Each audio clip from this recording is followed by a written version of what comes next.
हरियाणा में कौन सा इलाका इंडस्ट्रियल ग्रोथ का एपिसेंटर है? देश के किस इलाके में कमर्शियल रियल एस्टेट अफोर्डेबल कीमत पर उपलब्ध है? इन दोनों सवालों का जवाब है फरीदाबाद। जी हां, फरीदाबाद। वैसे तो पिछले कुछ सालों में फरीदाबाद में रियल एस्टेट में वो ग्रोथ देखने को नहीं मिली जिसका वो हकदार है। यूपी में नोएडा और हरियाणा में गुरुग्राम जैसे शहरों के बाद ही फरीदाबाद का नाम आता है। लेकिन पिछले कुछ समय में हुए डेवलपमेंट्स ने फरीदाबाद की पोजीशन में काफी सुधार किया है।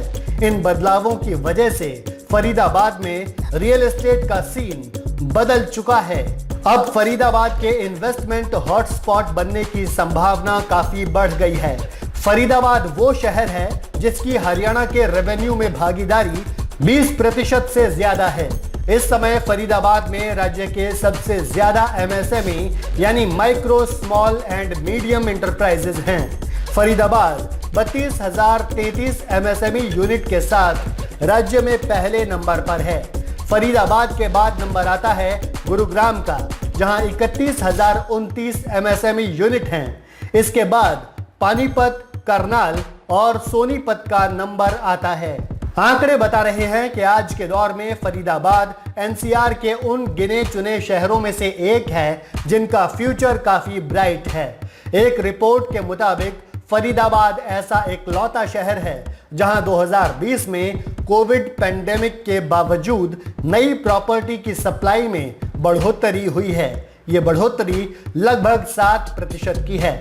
इंडस्ट्रियल और कमर्शियल रियल एस्टेट के लिहाज से भी 2021 में फरीदाबाद निश्चित तौर पर एक फायदा देने वाली लोकेशन बनता जा रहा है। फरीदाबाद में भी इसका दक्षिणी हिस्सा सबसे ज्यादा संभावनाओं वाला एरिया नजर आ रहा है।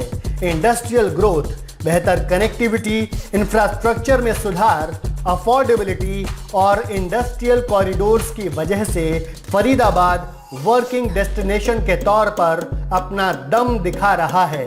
इंडस्ट्री एक्सपर्ट्स का मानना है कि फरीदाबाद एक इंडस्ट्रियल टाउन होने की वजह से अब तक ऑफिस स्पेस के मामले में बैकफुट पर रहा है।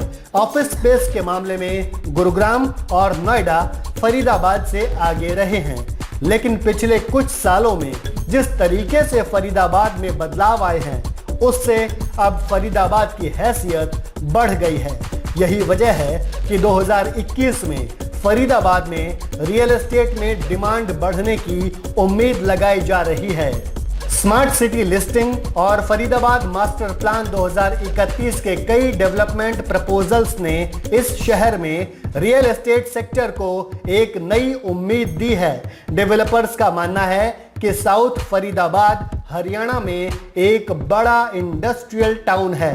इसका इकोनॉमिक सिग्निफिकेंस इसी से समझा जा सकता है कि हरियाणा के कुल इनकम टैक्स का 50% फरीदाबाद और गुरुग्राम से ही आता है। इसके अलावा आगरा कनाल के उत्तर में ग्रेटर फरीदाबाद के नाम से एक प्लान्ड ग्रीनफील्ड सिटी बनाई जा रही है। सेक्टर 66 से लेकर सेक्टर 89 तक में बनने वाले ग्रेटर फरीदाबाद को लेकर उम्मीद है कि यहां 2031 तक लगभग 31 लाख लोग रहने लगेंगे। यहां ईज ऑफ लिविंग बढ़ाने के लिए सरकार कई प्रयास कर रही है। सरकार ने यहां residential, commercial, retail, industrial, institutional और रिक्रिएशनल एक्टिविटीज के लिए जमीन तय कर दी है। फरीदाबाद एक अट्रैक्टिव डेस्टिनेशन इसलिए है क्योंकि यहां आज के दौर के डेवलपमेंट स्टैंडर्ड्स जैसे सोशल, फिजिकल और कनेक्टिविटी इंफ्रास्ट्रक्चर का तो ध्यान रखा ही जा रहा है, साथ ही यहां अफोर्डेबिलिटी भी एक बड़ा फैक्टर है। इन सब ने यहां रियल एस्टेट सेक्टर को अच्छा बूस्ट दिया है।